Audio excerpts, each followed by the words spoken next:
So we were here yesterday.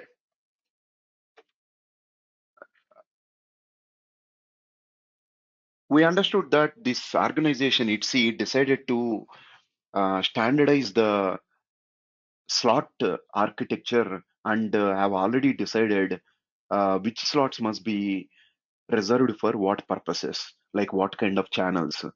All these channels, which are having different colors and different names, basically are different types of the data that the mobile equipment is going to receive in the downlink direction, because the frame that we are looking at is the GSM downlink frame architecture. That's what we are looking at right now. Okay, great. uh, so what do we have to learn here?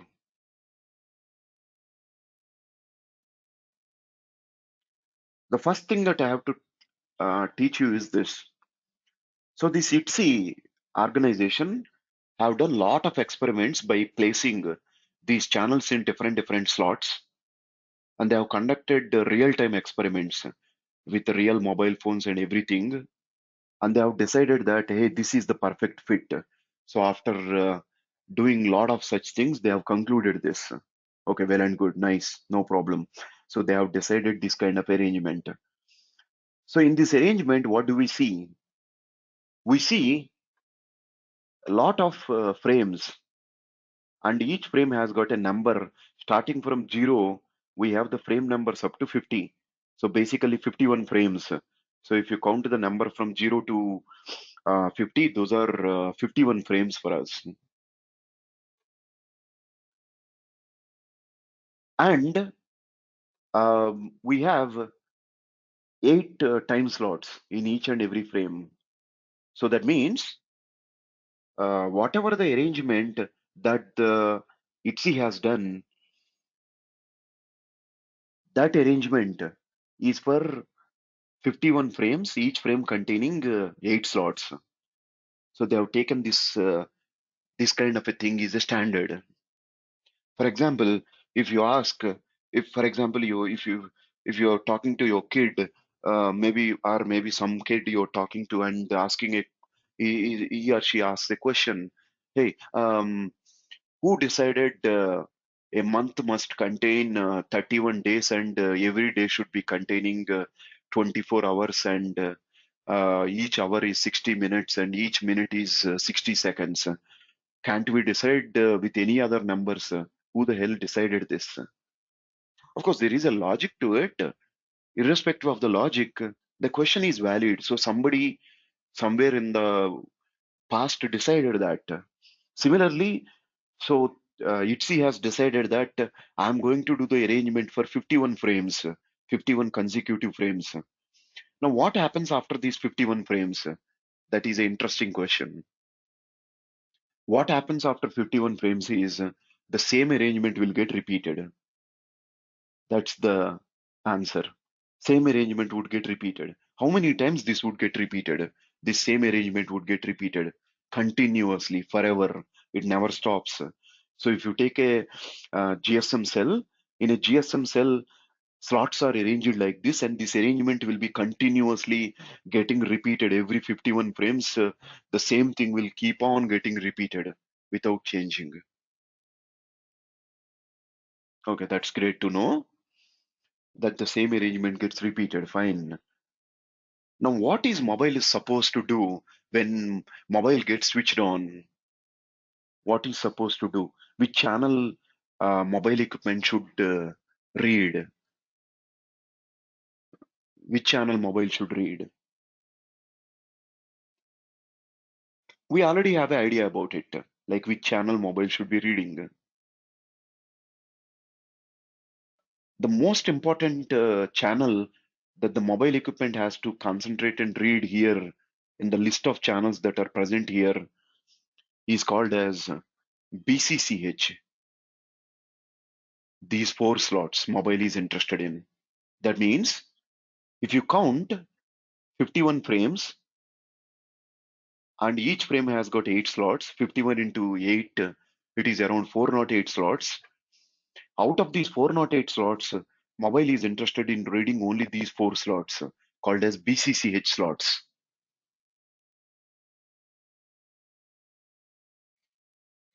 Why mobile is interested to read those four slots only, those BCCH slots only? What does he need there? This BCCH actually expands to broadcasting control channel. In fact, it is containing the most crucial thing called as system information. So any mobile equipment that goes into any cell, the first thing the mobile equipment must do is read the system information in that cell, because that is the most important information you would have, the most important information. Only by reading this system information, mobile equipment can find out different details, like this cell belongs to which operator. Is it a Airtel cell or is it a BSNL cell? You would be able to find out all such details only by reading that BCCH slots, because all that details will be present inside that BCCH. So every mobile, when he switches on, the most important thing for the mobile is to read these four slots, BCCH four slots. Like each slot would be giving around 142 bits of information, because we have already calculated that in our previous class, four slots into 142 bits, maybe somewhere around, like near to 580 plus bits we will be having there. 570 plus bits we'll be having there. That bits of information is your most crucial information. Fine. Now, second point I'll tell you. Every GSM mobile phone in the world knows that these system information would be present in these four slots, in frame number 2, frame number 3, frame number 4, and frame number 5, time slot 0. In that particular four slots, continuously for 4 frames, in slot number 0, in second, third, fourth, and fifth frames, you have your BCCH. Every GSM mobile knows that in the world. Every GSM mobile knows this. Okay, fine. That is still great. So, what kind of a thing I'm trying to convey here? Instead of conveying anything, I'm going to ask you some kind of a question. Please try to answer that question. If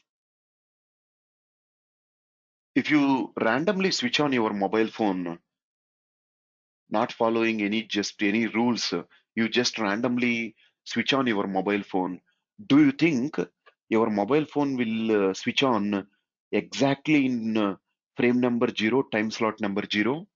Do you think it will happen? What do you think? Is it possible or is it not possible that way?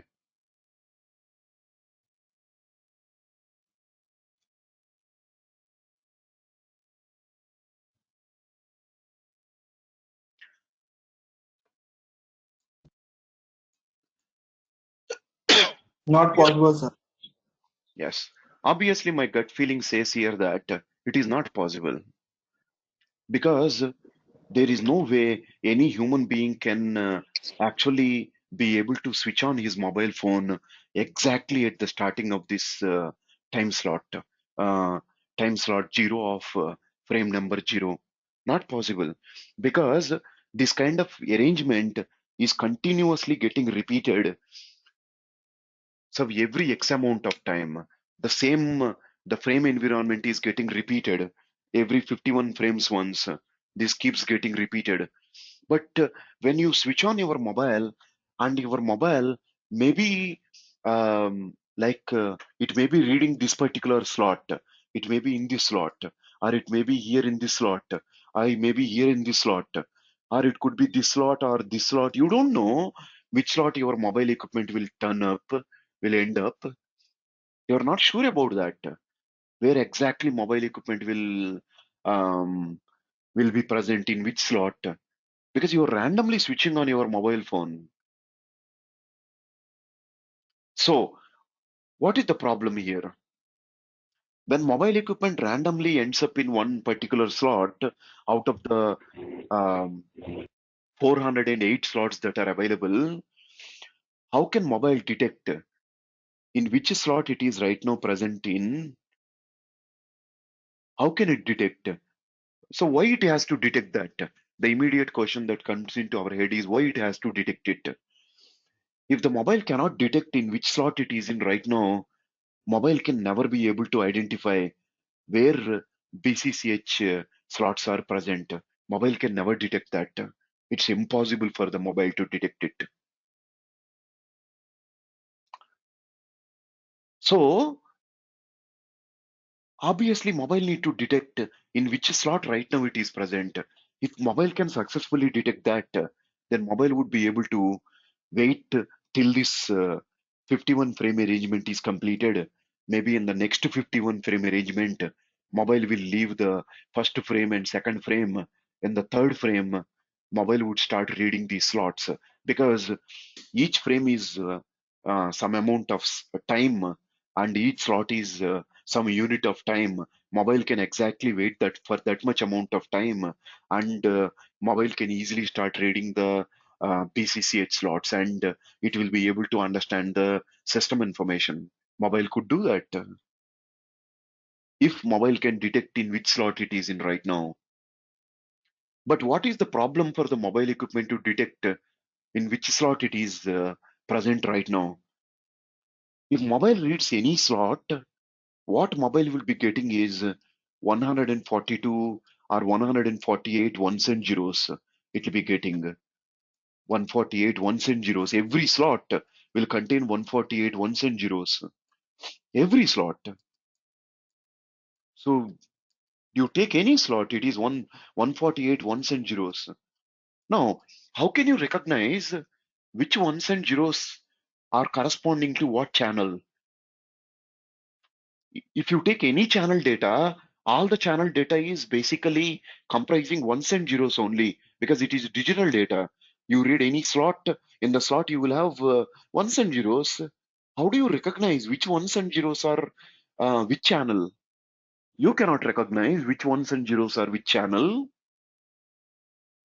It's impossible. For example, BCCH will contain all ones and zeros. Your SDCCH also will contain ones and zeros. Traffic channel also will contain ones and zeros. So everything is ones and zeros. So you have 408 such slots. How do you recognize which group of 148 bits is your BCCH? You can never recognize it.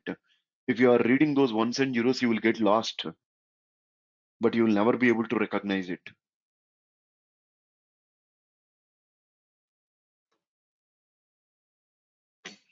So then, how mobile equipment can actually do this operation of reading system information by detecting the where BCCH slots are. How can mobile do that? Of course, mobile cannot do that so easily. So it is a tough task for the mobile. So what does mobile do in order to detect this BCCH? For that, to help the mobile equipment recognize these BCCH slots. Um, so what these ITSI, European Telecommunication Standard Institute, who developed this system, what they have done is they have designed some special channels, special slots, and special channel data called as FCCH and SCH. Will always be like a coupling. So wherever you have FCCH and after 7 slots, you will complete that frame. In the next frame, first slot, you will have SCH present. That is the same story. Everywhere you will have FCH, FCCH, and SCH present in an equidistant fashion. Now, how these FCCH and SCH will make the mobile equipment recognize in which slot he is in right now? How they will recognize it? On what basis they would recognize it?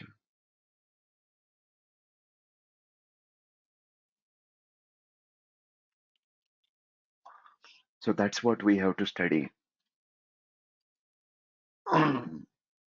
Any idea that you guys can tell me? How can we make mobile equipment recognize in which slot it is present? You try to think of some ideas, and maybe you can try to give me some sort of a clue, just like a, in small mathematical or maybe logical question.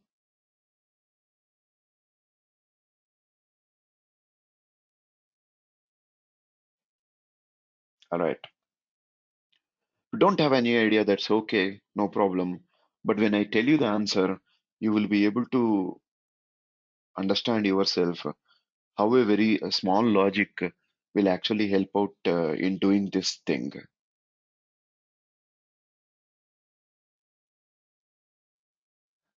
So what they have decided is, what they have done is, they have decided to keep this FCCH channel, these 148 bits that are going to be present in this FCCH channel. They've decided to keep all 148 bits zeros. All 148 bits would be zeros. So FCCH doesn't contain any other information other than carrying zeros. So what mobile does, when he switch on and when he starts synchronizing with the frequency, it will start receiving slots, one slot by other slot. It will start receiving in every slot. Mobile would be having 148 bits, 148 ones and zeros. So what does mobile do when he sees 148 ones and zeros? Mobile says, I should not be looking into these ones and zeros. I should be looking for a slot which contains all zeros. So if the mobile equipment switch on somewhere here, okay, so you will look into the next slot. Hey, read the ones and zeros are there. So this is not my FCCH. Next slot is not my FCCH. Next slot is not my FCCH. Next slot is not my FCCH. This next slot is not my FCCH. No, this is also not FCCH. Not FCCH. Not FCCH. Like that, mobile will continue to read all these slots and will keep telling that all these things are not FCCH because they are not at least containing one in every slot. Out of the 148 bits, at least one is present. Okay, so these are not FCCH. But by the time mobile would come and read the slot after slot, he would come here and say, "Hooray! I found out FCCH because I could see a slot containing all zeros. Now this is definitely FCCH for me." So once your mobile equipment already knew, once I find FCCH, I can read another channel called as SCH because I know the distance between FCCH and SCH. The distance between FCCH and SCH is 7 slots. So once you read this FCCH, you leave the next 7 slots just like that with by ignoring them. You know that the eighth slot after FCCH is SCH. But SCH won't contain all zeros. SCH will contain combinations of ones and zeros. Ones will be there, zeros would be there in SCH channel. Your second synchronization channel it is called as. So your what information SCH will carry? SCH will tell the mobile equipment what is the running frame number.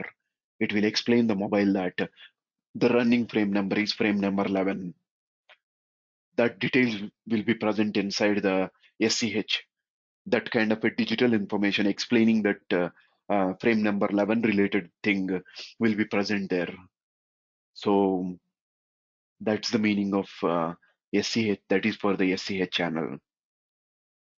So once mobile reads this SCH, mobile finds out that, oh, great, the running frame number right now is 11. That's okay. What frame number I have to read is frame number 2345, but I am right now in frame number 11. That means bad luck. Just now frame number 2345 is already passed. So what do I have to do is I have to wait till all these frames are completed in this 51 frame arrangement. In the next 51 frame arrangement, by leaving the first two frames, I will start reading frame number 2, frame number 3, frame number 4, frame number 5, first slots. and I will be able to read those bits and understand it as BCCH. For example, you have joined in a company on June 7th. Now, just because you joined on June 7th, immediately they won't give you salary, saying that normally our employees will get the salary on every month first, because you joined on 7th, we are giving you salary now. They won't give you the salary. If you want the salary, you have to wait for the next month. Same way, when the mobile switched on somewhere here, when he kept on reading the slots and finally he found out FCCH, and after waiting 7 slots, mobile read SCH. Mobile detected that right now it is in frame number 11, and mobile will be able to realize in frame number 11, if I am present in, I cannot read PCCH. I need to wait out all these slots in this 51 frame arrangement. In the next 51 frame arrangement, I will have to leave the first two frames.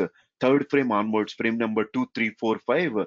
First 4 slots I'll be reading for each frame, and I know that that is my PCCH data. Mobile could read PCCH data there.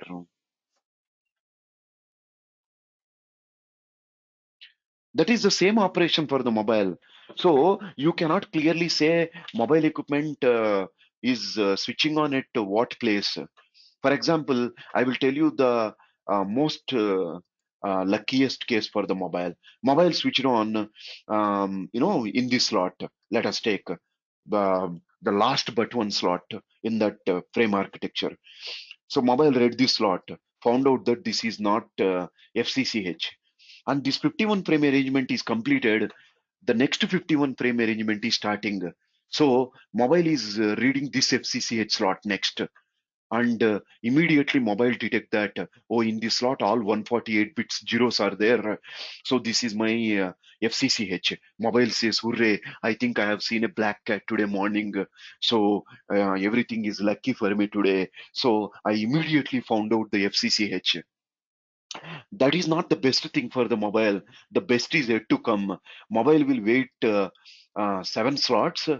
Okay, and when the mobile read the SCH slot and decoded the information, mobile found out that the present running frame number is frame number 1. The moment mobile sees that, okay, this is frame number 1, mobile will be even happy. I think I have seen the black cat with golden color marks on it. Okay, so this is even more lucky today. So I could directly land on frame number 1. Okay, so I don't need to wait for much time.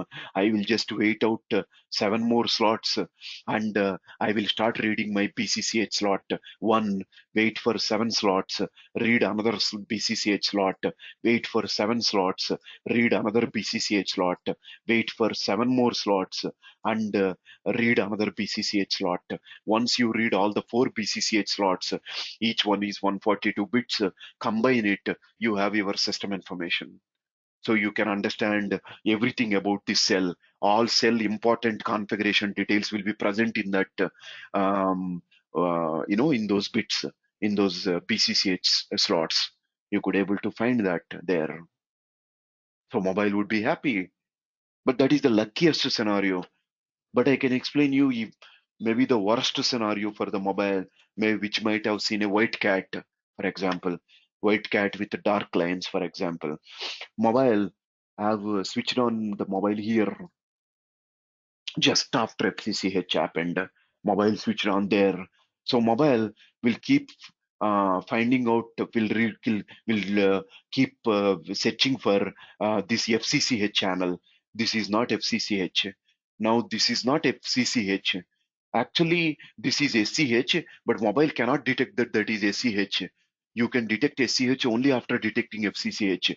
So even though you are reading SCH, you cannot detect that that is SCH, because it is simply containing ones and zeros. You don't know whether that ones and zeros is TCH or SCH, because there is no difference between ones and zeros. Ones and zeros are ones and zeros everywhere. Then mobile would be going through BCCH, but mobile won't be recognizing that this is BCCH. It is like our old Bollywood or our Indian movies where some movie hero heroine will be traveling on the same train, but they will be seeing each other, but they won't recognize it because they have only talked on landline phone. Okay, it's just like that. Mobile would be going through this, but mobile won't recognize that this is BCCH information, even though that is ones and zeros, because mobile don't know that is BCCH.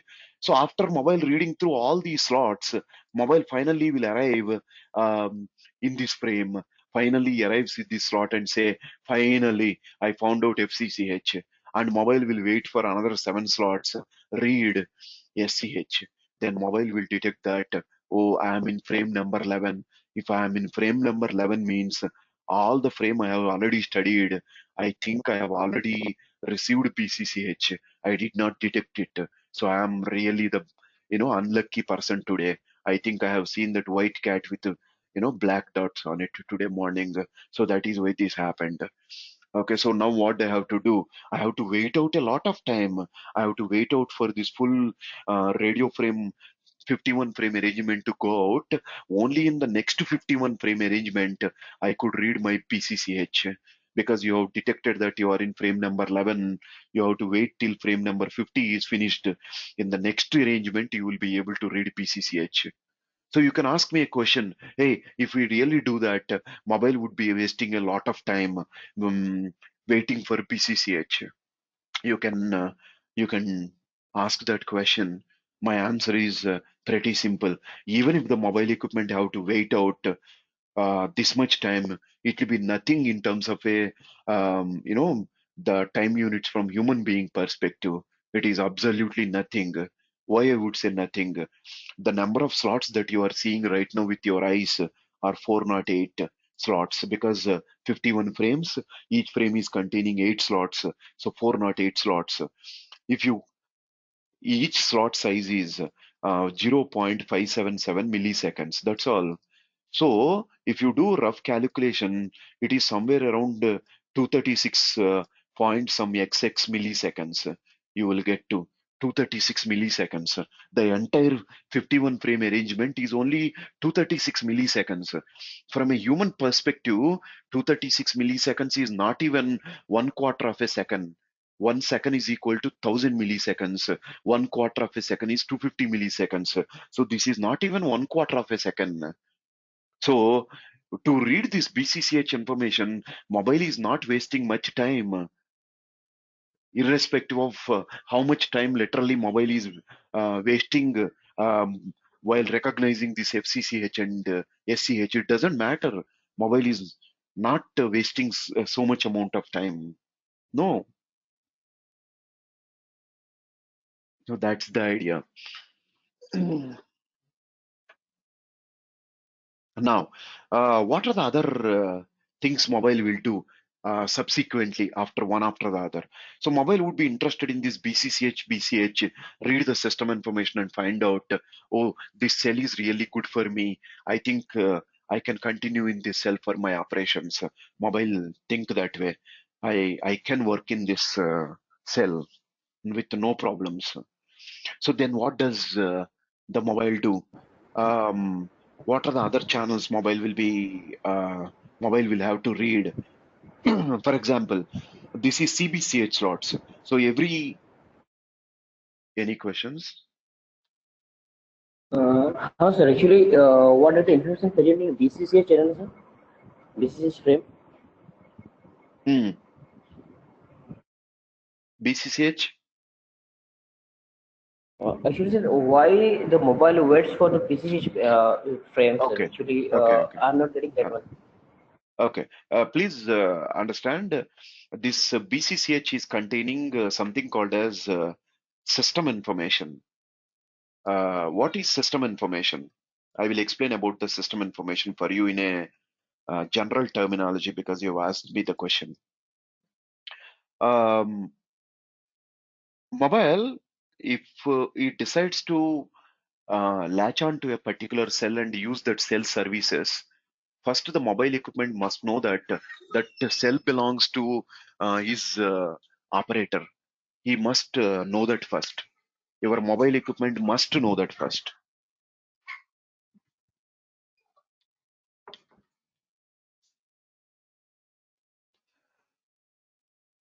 Uh, what is the literal meaning of it?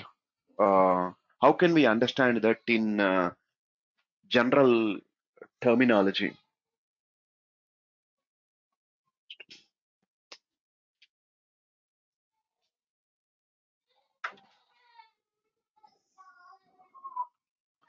Sorry, guys. Home meeting issues. Okay, fine. Um, so what happens here? Um, Let us take that you have got a job in a different city than normally that you live in, that you have raised in and that you live in. So you have traveled to that city, you took out an apartment and you started staying there. It is your first day, you just landed there in that apartment. Now, the first thing that you would like to know is the things around your apartment. Where are the different things that are present? You may go to the next door and introduce yourself to your neighbor and say, I'm so and so. I have actually come here from so and so place. I came here for my job. You introduce yourself and you start asking him some simple questions. Hey, where is the nearby petrol bunk? I would like to fill gas into my vehicle. That's one thing I needed. And I also wanted to know where is the nearby medical shop. I want to get aspirin or something, or I wanted to because I'm feeling headache. Or where is the grocery store? I have to pick up some things to eat. Where is the nearby supermarket? You will be asking your neighbor. So basically, what are you doing here as a human being? You are getting to know around by asking some simple questions to your neighbor. Of course, the nowadays you don't need to do that. Your mobile does everything for you. You don't need to take any help from the neighbor. But I'm just literally telling you that story so that you can visualize the stuff. So you have entered into a new system, a new area, a new place where you would like to understand what is what, where is, which one is placed at what area and how far it is and which direction you have to go, etc., etc. So you wanted to generally know about that area and when we use this GSM terminology, you wanted to know about that system. What are the do's and don'ts? Okay, in that particular area because you are new to it. You may would like to know. Same way, if a mobile equipment is switching on, it would like to use one cell services. When you switch on a mobile, your mobile may find out 30 cells. Like some cells belongs to Airtel, some cells belongs to Vodafone, some cells belongs to Idea, some cells belongs to Reliance Jio, some cells belongs to some other operator. Okay, so now your mobile would be confused. Hey, these many cells are present here. Which cell I have to use? How do you detect which is your operator cell? You will detect that which is your operator cell by reading the information that is present in these four slots, the BCCH slots. That will carry your information. How do you know that? This BCCH will contain something called as PLMN ID, which I will introduce later. PLMN ID is like a operator ID. The PLMN stands for Public Land Mobile Network ID. Your basically your system ID, your operator's ID. This boils down to two parts: mobile country code plus mobile network code. For example, if I take an example, if you take Airtel Andhra Pradesh, for example, mobile country code for India is 404 and Airtel Andhra Pradesh is 49. So every Airtel mobile phone in Andhra Pradesh and Telangana knows that, hey, if I find out any cell and read the BCCH information of that cell, I would like to find out a PLM and number in that. The number should be this. Then only I should use that cell services. If that cell is not containing that PLM and ID, that is not my cell. That is not my operator cell. That is some other operator cell. If it is my operator cell, this should be the number that I would like to find out. So your mobile would like to find out whether the cell is, you can operate in this cell or not. Your mobile would like to find that out. Where you can read that information, this system information. It's explaining about itself. A system is explaining about itself. You need this. Your mobile needs this. We don't require any of this nonsense in the landline phone. A landline phone is connected with a piece of a wire to the nearby switch. Your landline phone never demands the switch that, hey, switch, you need to tell me who you are, which operator you represent. Are you a BSNL switching center or a Airtel switching center? Which switch you are? Your switch says, hey, stop your statements, man. You know who you are. You cannot connect to anybody else other than me. I am me. That's all. I don't need to give you any system information, nothing, because you know who I am. You can only be connected to one operator. That's all. Because you have taken the service from this particular operator, you should take only you are having my services. That's all. I don't need to explain myself. But here, each and every system have to explain about itself. Why it is needed? Because you are moving from place to place. You are changing from one location to other location. Every time you go to a new location or different location, there would be different cells present there. Every cell will be presenting itself. Hey man, I am so and so operators network, do you want to utilize my services? Every cell will kind of politely asking you with the help of this system information. So this is the most crucial information that the mobile equipment must read. Every mobile must read it. It is not like it is required for one mobile and not required for the other mobile. Nothing like that. It's required for every single mobile that is out there. So the system information would get broadcasted 24 by 7 continuously in these 4 slots. That means every 408 slots, 4 slots are dedicated only to carry this system information, BCCH system information, for nothing else. They are completely reserved for that purpose, these 4 slots.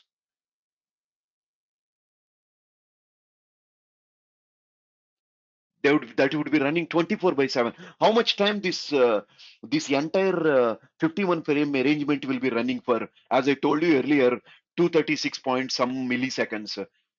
Okay, so it is going to run for that much time. That means this kind of a frame architecture will be repeated approximately around 4 times in 1 second. In 1 second, we have 60 seconds in 1 minute. So the same arrangement will be repeated like 60 into 4, 240 times in 1 minute. In 1 hour into 60, 240 into 60 in 1 hour. So in 1 hour, you can find out the system information in that many number of times. Why that is needed? Because mobiles will keep on coming, keep on getting displaced from one location to another location. They will keep changing their locations or getting switched on from switch off state. Every time you switch on your mobile, this is the first thing your mobiles will do. So what I'm trying to um, indirectly tell you, your mobile equipment make when it is switched on, it will be finding out all the available frequencies in that area. From uh, every frequency the mobile found out, mobile thinks that, oh, this is a different frequency, I know that this is a different cell. So if mobile find out 36 different frequencies in one particular location, mobile understands that, oh hell, I have found out 36 cells here totally. Oh, I have to do a lot of work right now. What do I have to do? I have to synchronize with each one of these 36 frequencies one by one. And from each cell, I have to read this PCCH information. I have to find out something called as PLM and ID from each cell. So mobile will read 36 cells. From each cell, it will be able to find out this BCCH information. And mobile will get to totally get a list of 36 PLM IDs. I'm not telling that all the 36 PLM IDs are different, but when you summarize, ultimately you might have got only 5 or 6 PLM IDs, because in any location you will have only 5 or 6 operators operating. But each operator cell you might have found out 5 6 cells from the same operator. You are getting the signal from 5 6 cells which belongs to the same operator. Okay, you found out 6 cells which belongs to the same operator. How do you know? You have read the system information from 6 cells. So from all the six cells, you got the same PLMN ID, which is 40449. For example, I'm taking Airtel Andhra Pradesh example. So you found out the same PLMN ID from six cells. You know that you can use any of these six cells. So out of these six cells, which cell you select?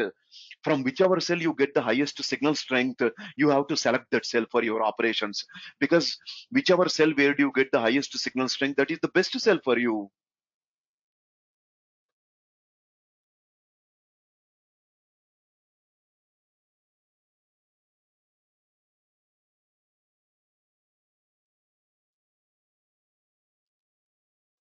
Are you guys understanding what is the need of BCCH? Is that clear? The system information part is clear. And I'm telling you one more important point, connecting point here. In this system information, you will find out lot of details. Not only the PLMN ID. PLMN ID is only one thing. There are various other informations that you find out in BCCH, which are very crucial for your mobile operations. For example, one other crucial information you find out in the BCCH is something called as a location area code. Meaning is this cell belongs to which location area. In our one of the previous slides, I have explained you one location area is comprising of 9 cells. So if you read any of those 9 cells location area code, you will find the same code in that location area code of that cell. You will be able to read that location area code from this BCCH. And this is the location area code. You report it to your MSc and explain to the MSc that, hey MSc, listen, right now I am present in so and so location area. If at all I am getting any incoming calls, you please search for me in this location area, please. Not only these two details, various other informations will be there. Now your mind will be thinking, hey, what other information can be there, man? You already told everything. What other information can be there? There could be a lot of details present there. Like what kind of details? Should I have to explain? Yes, I will. What kind of details would be present there in that um, BCCH?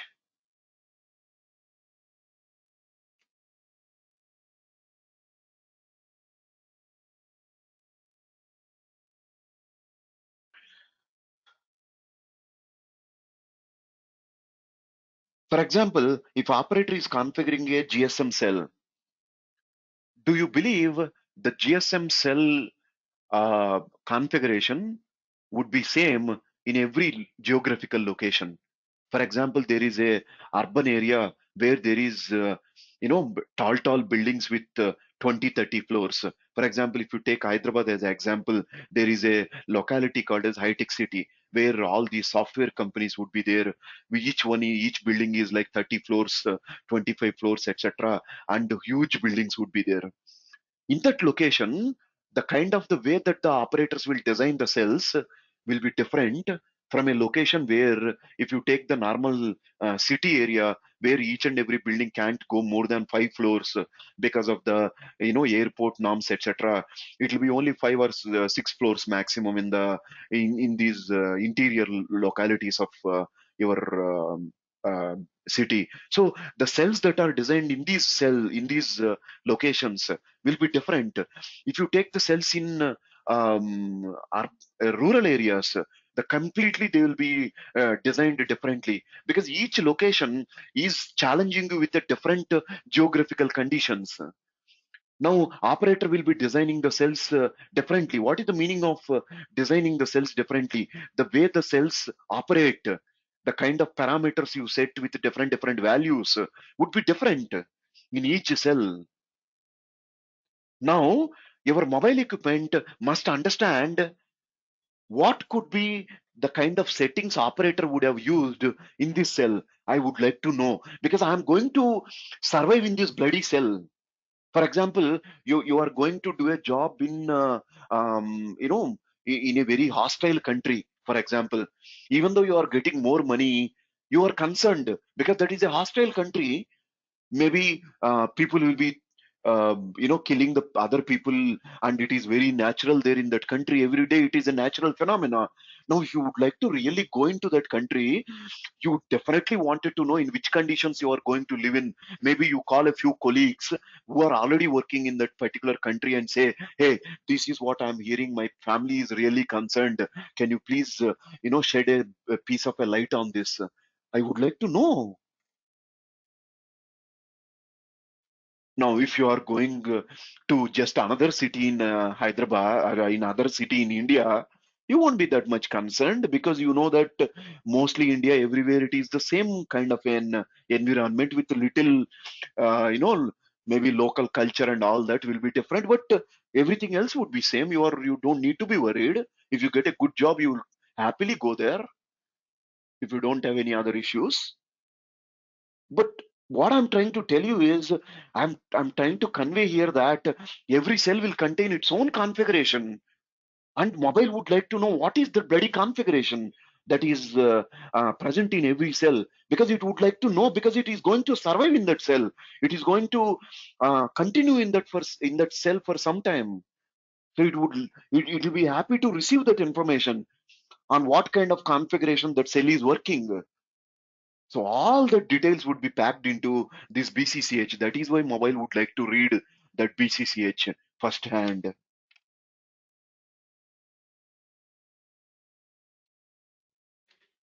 I hope I am clear. Great. Go to the next step. Now, these four slots are called as CBCH slots, used for cell broadcasting. It stands for. So what is this cell broadcasting? As I told you, it will contain advertisement messages and various other non-technical information which operator might be using to broadcast. Now, is it essential to read these BCCH slots by every mobile? Even though the mobile knows that in these particular slots, we would be having CBCH. All the mobiles would be already, all the mobiles would know that. So, but do you think the mobiles need to read it? It would be dependent on what you configure, basically. What is the meaning of what you configure? You can actually go to your mobile phone Android settings and you can choose to either switch on the cell broadcasting or switch on cell broadcasting. If you can actually dig deep into your settings today, you can find out that option cell broadcasting is on or off, especially when you are not operating on LTE SIM card. If you are working with old technology network SIMs, and if you go into that SIM card settings, or if you go into your Android phone settings itself, you can find this one of the parameters cell broadcasting should be switched on or switched off. When you switch it on, every now and then a message will pop in. Okay, so and so place breakfast is ready with 30 rupees. Go and eat. Something like that. Okay, but if when you switch off that, mobile won't be reading these four slots. Mobile will say, hey, my human being is a cool guy. You don't want to read this information. So I will just skip this. It doesn't need to read it. So based on the need. So what other slots mobile would be reading other than this BCCH? So detect BCCH, mobile use the services of FCH and SCH. After that, mobile read BCCH. Very good. Then what does mobile do? What is the next activity mobile would be performing?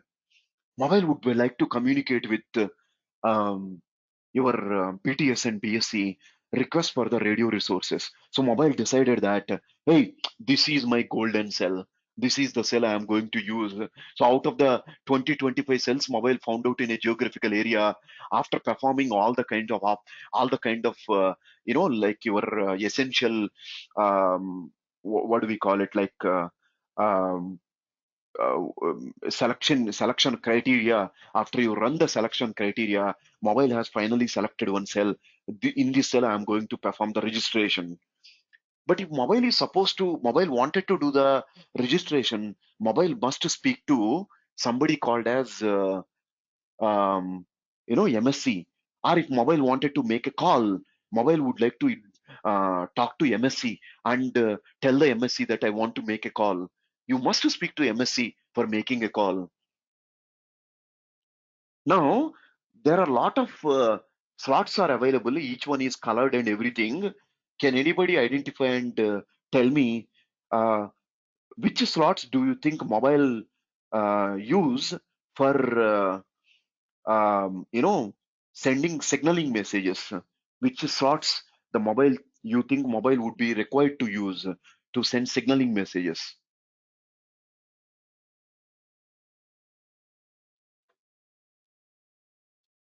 So obviously the answer for that is the SDCCH slots.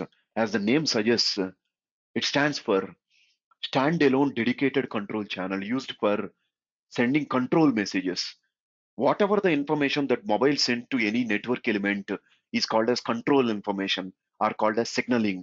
Whatever the information that the human being speaks or human being types on the mobile like a SMS, all that is called as data or a traffic channel or traffic data it will be called as. But anything that the mobile would like to send it to network elements is typically called as SDCCH, standalone dedicated control channel. So mobile right now is in the need of this SDCCH slots. Mobile require SDCCH slots, but um, there is one problem with using these SDCCH slots. If mobile randomly decides to use some SDCCH slots, your BSC will come and slap the mobile. Who the hell are you to decide whatever slots you would like to use? Do you think you are the manager here? You are just a user bugger? I am the god. I am the radio god. If you want any of the SDCCH slots, you must come and beg me those slots. Only after I allocate you those slots, you are entitled to use that slots. So your BSC will curse the mobile. If at all mobile decided to use any slots without taking the permission from the BSC. So mobile never do that. Mobile is really scared of BSC here. Says SDCCH, I should not touch these slots until unless I have got it assigned from BSC. Okay, so how does mobile can get it allocated, get these SDCCH slots allocated? Mobile wants some SDCCH slots for his communication, but how can mobile get these SDCCH slots? Any idea? Like how mobile requests it by using which slots? Mobile send the request to your BTS and BSC for requesting for SDCCH slots? Anybody who worked in telecom domain already can try and answer, give a shot on that.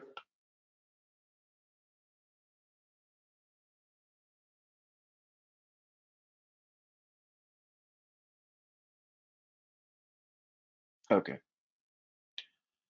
So the first answer for me is that, yeah, somebody was trying to answer. Saurav? No, sir. Actually, I need one time more. Please ask a question one time more, sir. Okay. I'm asking, mobile need to get these SDCCH slots for his signaling operations with the network. But to get these SDCCH slots allocated to him, what mobile should do is my question simply to get these slots. I don't know, sir. Yeah, fine. Uh, I will explain. Mobile is supposed to send a begging request to BSC, asking BSC that, hey, BSC, listen, man, I have just now switched on and I have identified all the cells possible in this particular geographical area. After performing my selection process, after completing my selection process, I have decided that this cell is my best buddy. This cell is my cell. I want to operate in this cell. I have decided that. But I would like to use some 4 SDCCH slots allocated for my operations. Please I want those 4 slots. If I have my own 4 slots, anytime I want to use them, I can use those 4 slots. Can you please allocate 4 slots? Mobile would like to beg this for by talking to somebody called as BTS and BSC. Basically, it will be talking to BSC indirectly with the help of BTS. But the question is this: in order to send a request to BTS and BSC, first mobile needs some slots. So mobile is going and talking to BTS and BSC and asking BTS and BSC that I need some slots. But to send that message also, mobile requires some slot. Why mobile requires some slot? Because in GSM, the concept is quite simple. If you have a slot available for you, you could send 148 bits. You could send 148 bits. If you don't have a slot, you cannot send any data. But right now, mobile would like to request for the slots. Even to request for those slots, mobile requires the slots. Now, this is a kind of a question that normally we can compare it to your, old days. This question used to be there, like hen is first or egg is first. So if somebody asks you this question when you are a child, you simply innocently you'll answer that, hey, egg is first. Okay, then the other person who asked you the question asks you, hey, if egg is the first, how egg comes out without a hen. So this is a this is a rhetoric. Basically, it will be it's a circular question. Basically, you'll never be able to answer. Now, mobile is caught into such kind of a thing. Mobile wanted these SDCCH slots, but to request those slots, mobile requires some slot to send such a request to your BTS and BSC. Now, my question is, which slot do you think mobile will use to send such a request? What do you think? Which slot do you think mobile would use? In the slots that you are seeing right now, which slot you think mobile can use to send such a request to your BTS and BSC?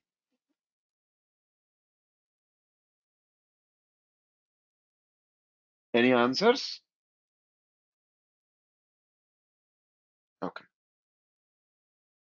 You might be thinking about all these things and you might be thinking about answer, but I'm telling you, even if you're thinking about answer, you are doing something wrong. Even if you are thinking about answer, the reason is this 51 frame arrangement that we are looking at right now is a downlink frame arrangement. This is a downlink multi-frame arrangement. It is not uplink one. What is the difference between downlink and uplink? Downlink is operational between from network to the mobile, which is called as a downlink. Uplink is the one which is from mobile to network. So if mobile would like to talk to the network and request for some 4 slots and is called as SDCCH slots, mobile must send the request in the uplink direction by using the uplink channels or uplink slots. Mobile must be sending. That is this arrangement. That is not downlink arrangement. It must be an uplink arrangement.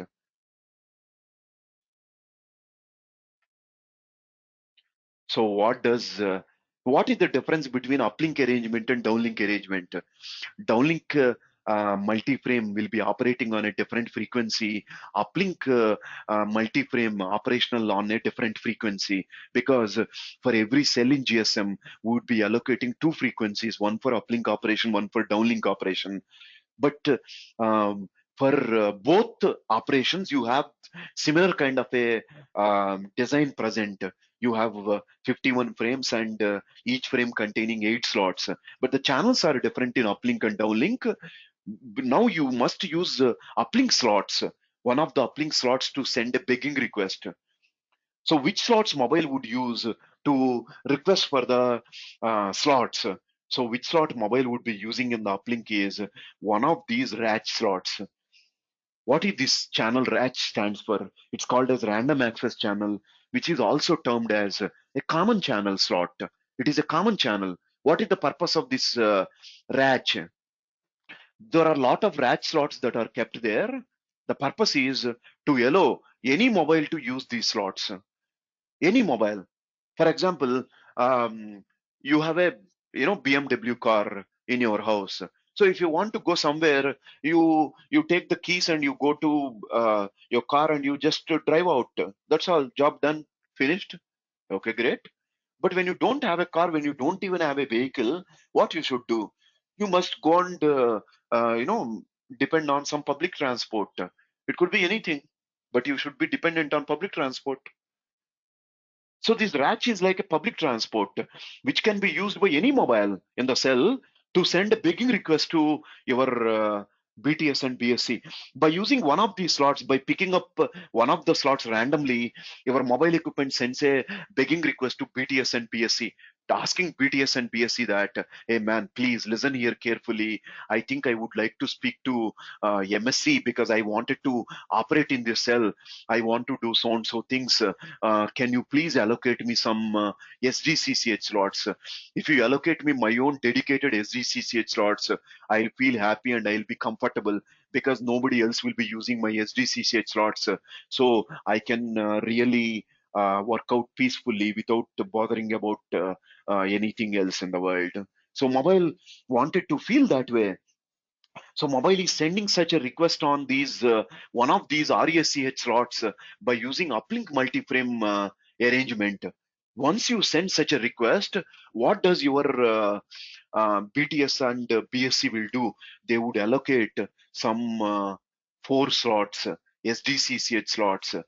They will allocate 4 uplink slots, but that won't be enough. So your BTS and BSC will also would be allocating you 4 downlink slots. First, your BTS and BSC will allocate these four slots.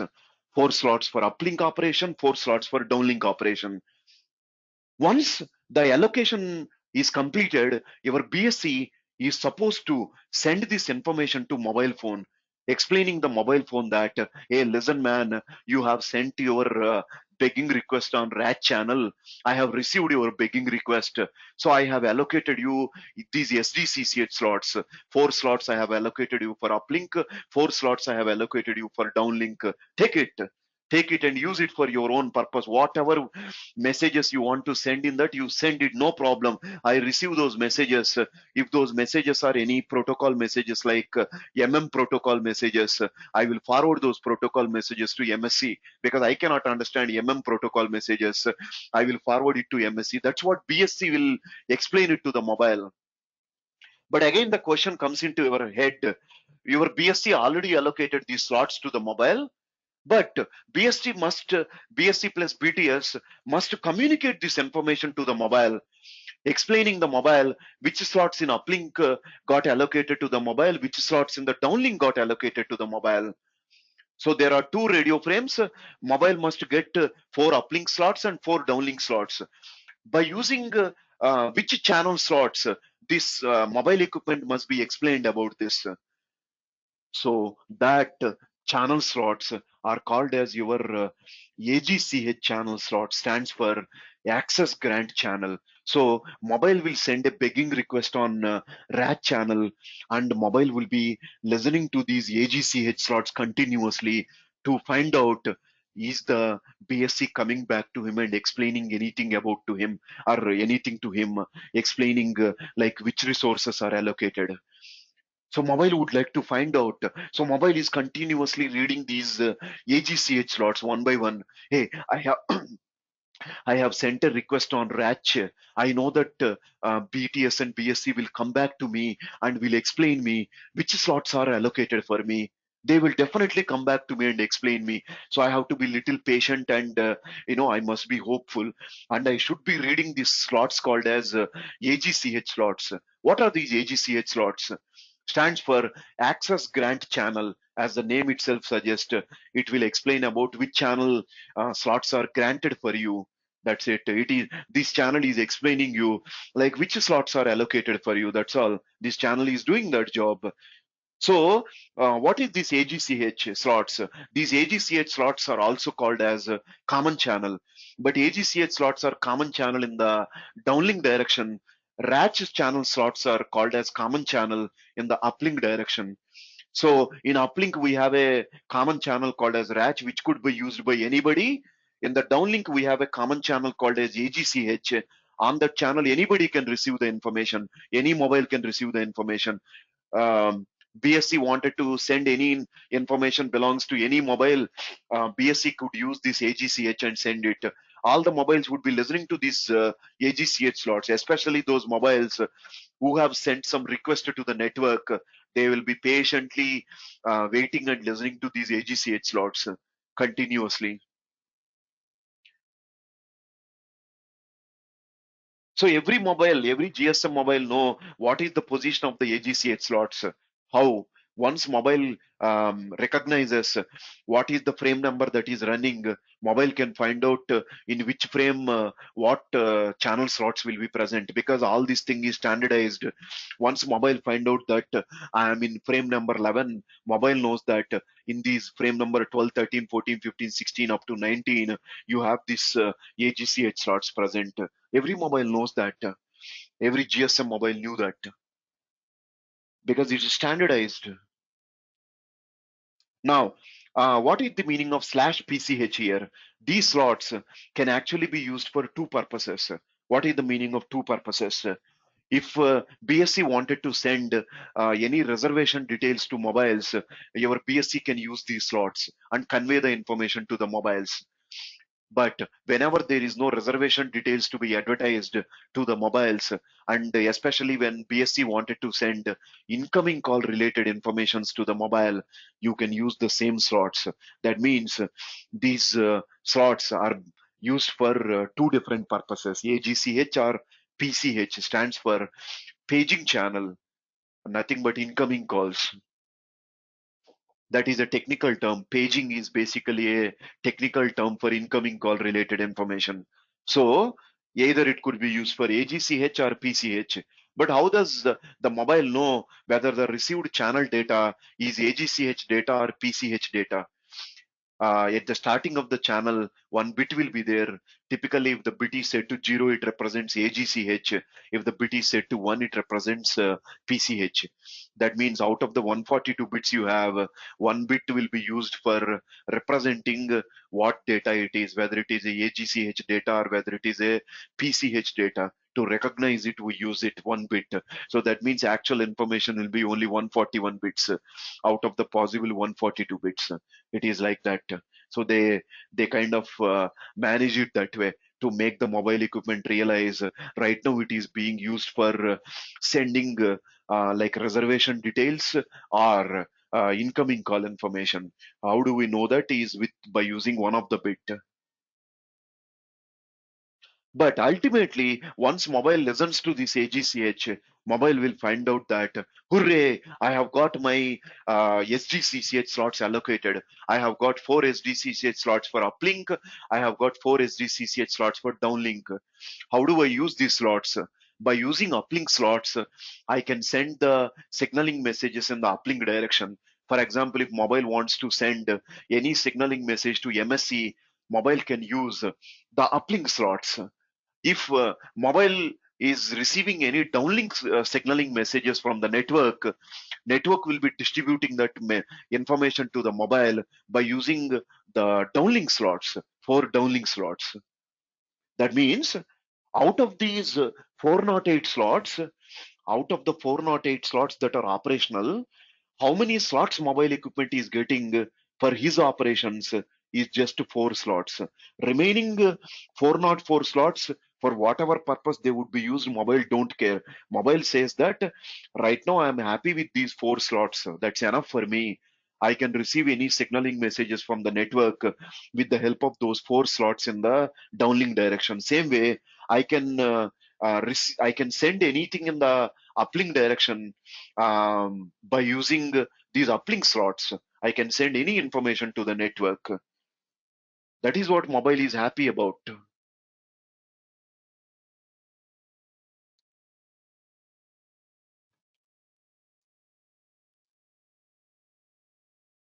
Okay. So now we discuss, we come to these traffic channel slots in a minute. we will discuss a GSM end-to-end call to understand the whole operation that is taking place, so that we'll have a clear clarity on these channels, how these channels are operating. So this is the summarizing point for us. So we are assuming that there are two mobile phones. One mobile phone, mobile station 1, is trying to make a call to mobile station 2. That is what we are expecting. This mobile station 1 is under one BTS BSC that is present under this MSC, and mobile station 2 is present under another BTS and BSC, which is present under the same MSC. That means indirectly both the mobiles are present under the same MSC, but they belong to two different BTS and BSC. And at this stage, mobile station 1 is already registered with the details are available with VLR. Mobile station 2 is also registered with and the details are available with the VLR. We are taking that as the precondition. Both the mobiles have already registered with the MSC VLR. Now we are discussing about how a call will take place, because we have already studied how registration process will happen normally in our one of the previous lectures. We don't want to go through that once again. So now we are going to understand how a GSM call flow will take place. Okay. So mobile station 1 says, I want to make a call to mobile station 2. Great. So what does mobile station 1 do? Normally, the human being on the mobile station 1 is ignorant about what is happening inside the mobile and inside the radio level. The human don't care. Human take the mobile phone out to dial the number, press the green button. So that is already happened. Mobile took his phone, unlocked the phone, gone to the mobile phone your directory, looked up for a particular friend's number and started dialing that number. So he clicked the green button. The moment you click the green button, the mobile station 1 recognizes that, oh, this bugger is making a call. I must go and speak to MSC, because MSC is the one who can help me out with this call. BSC and BTS cannot help me out. But if I want to reach MSC, I don't have a choice but to speak to BTS and BSC, procure the required radio resources. At least I require signaling radio resources called as SDCCH slots. I want SDCCH slots now. Your mobile station 1 thinks in that terms. I need SDCCH slots. Now I have no choice. So what does it do? It sends out a message to BTS by using a channel called as RACH. We have already studied that RACH in the uplink direction. So it sends a protocol message called as RR channel request. It sends to BTS. So what does BTS do? BTS and BSC will communicate with each other, and they will activate one channel for this particular mobile. And after activating so and so channel for the mobile with so and so frame number and etc., so and so slots in so and so frame number have been activated for the this particular mobile. Now BSC will start sending these details to mobile station, your mobile phone, by using a command called as assignment command on a channel called as AGCH. So mobile sent the request on one of the RAT slots. Mobile started listening to AGCH slots, and after waiting, finally he got a response on AGCH where it did read this assignment command related information. Mobile understood that, okay, hooray, I got my radio resources. I got 4 slots for my uplink operation. I got 4 slots for my downlink operation. That means I got 4 SDCCH slots in uplink. I got 4 downlink SDCCH slots. Good. Now I'm right now in connected state, and I can work out in this cell. I can do whatever I want. I can initiate the call now. I can do that. So what does mobile do? Mobile sends out a protocol message called as CM service request. CM here stands for call management service request. Inside that, it is quoting the TIMC number that is allocated to him by the MSC at the time of registration. I've already told you this. When the mobile does the registration with MSC, that time MSC allocates the mobile with a TIMC, temporary mobile subscriber identity. It allocates by using that number, that by referencing to that number, mobile is sending a call management request. I want to make a call. It is sending such a request on what channel? SDCCH slots. By using SDCCH slots, we are sending it to BTS. BTS forwards this to BSC. BSC says, oh, this is a call management message. I'm not responsible for call management. I'm no guy who is looking into it. I think MSC is looking into these calls.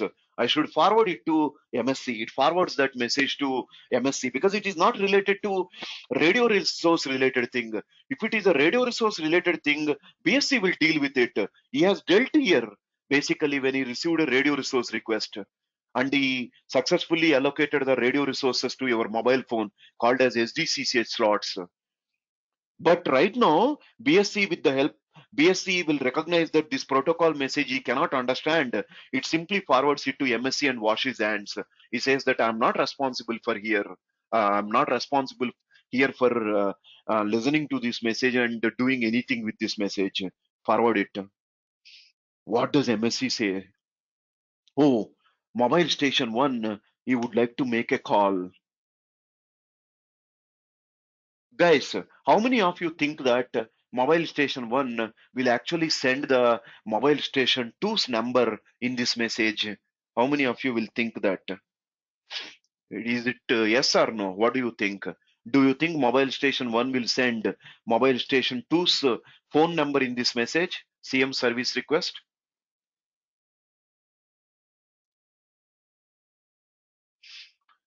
So typically the answer is no, even though you know or doesn't know, but the answer is no. Why? Why it doesn't send? Why it doesn't send this?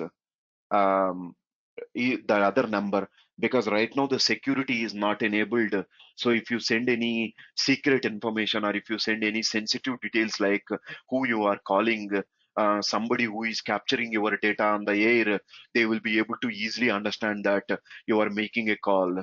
So it will become simply a hacker friendly environment. We don't want that. So that's why mobile equipment will simply tell the MSC that I want to make a call, but I'm not telling you who I want to call. I will tell you that after you activate the security mode or nothing but the ciphering. Only after you activate the ciphering, I will tell you who I would like to call. So it is indirectly telling this to MSC. What does MSC immediately do? MSC fetch the required information from the VLR and it sends a challenging procedure to the mobile with this message called as authentication request with random number. That means your MSC will try to challenge the mobile even if the mobile equipment is trying to initiate any services. Not only at the time of registration, but also at the time when the mobile is trying to initiate the services, your MSC can challenge the mobile. So it is sending this authentication request message to the mobile station, telling him that, hey, I'm sending you a random number. If you think you are really a genuine guy, if you really are, you must be able to generate the corresponding answer and send it back to me. I will check whether you are a genuine guy or not. So MSC is challenging the mobile. So this authentication request message, which is carrying the random number, how it goes to the mobile station one? It goes to the mobile station on downlink SDCCH slots because mobile for sending uplink messages, it is using uplink SDCCH slots. For receiving the downlink information, mobile is receiving it on downlink SDCCH slots. Mobile is receiving it on that. Okay, great. Then what does mobile do? Immediately mobile would generate this SRES, send it back. That SRES would be sent on SDCCH, uplink SDCCH slots. And MSC will verify this SRES is accurate or not because he can check it again as the SRES received from authentication center, and he convinced himself that the user is genuine, and it will explain the mobile that, hey man, I'm accepting your call management service, whatever you have requested. Why am I accepting it? because you proved out to be a genuine guy. Whatever the SRES you have sent it back to me, is everything good about it? So I'm okay to accept your CM service. Mobile MSC explained it to mobile station. Next step, what does MSC tell the mobile is, hey, let us activate the ciphering mode so that you and me, we can speak in secret with nobody understanding or nobody eavesdropping and listening to us, whatever we are exchanging. So let us start the ciphering mode, nothing but the security mode. And the mobile will happily accept it. Hey, this is what the step I am waiting for. Even this ciphering mode command and ciphering mode complete to activate your security mode and the CM service accept. All these messages are going on right now on this channel called as SDCCH only. Everything is happening on SDCCH channel right now.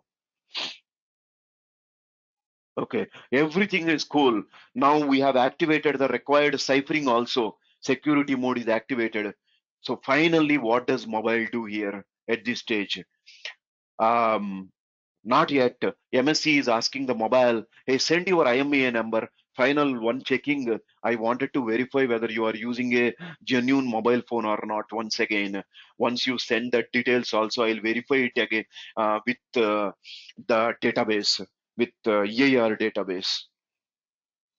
So once that IMEI verification is also completed, validating the mobile's device is perfect, then MSC finally send a message to your mobile station called as TIMSI reallocation command. Uh, this command name doesn't make any sense.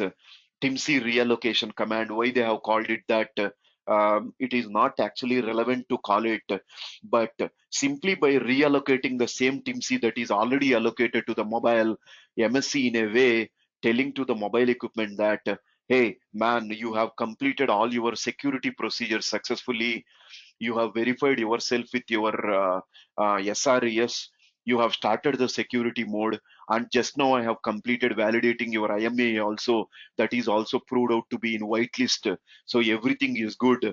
Indirectly, by sending the same TIMC that I have allocated to you earlier, I'm explaining you that all your security steps are completed. I think you can continue further with your actual call related procedure. So what does finally mobile station do? Mobile sends a message called as a call control setup message by including the other mobile station's ISDN number inside that message, and by using SDCCA channel, it sends that to BSC, BTS, BSC. Finally, that message goes to MSC. The other mobile station ISDN number will be present there.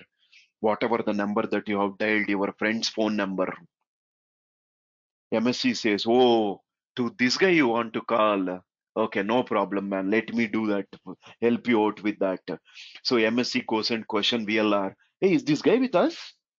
This mobile station 2 ISDN number. Check in your database. VLR says, yes, man. He is there with us. He is present in so and so location area and so and so BSC. He is present in that under this BSC under this location area. Yes, he is with us. VLR replies him. So what does MSC do immediately? Fine, not a problem. I will send a paging message to this BTS, BSC, with this mobile's TIMC, because this mobile also registered with this MSC. This MSC has already allocated him a TIMC number.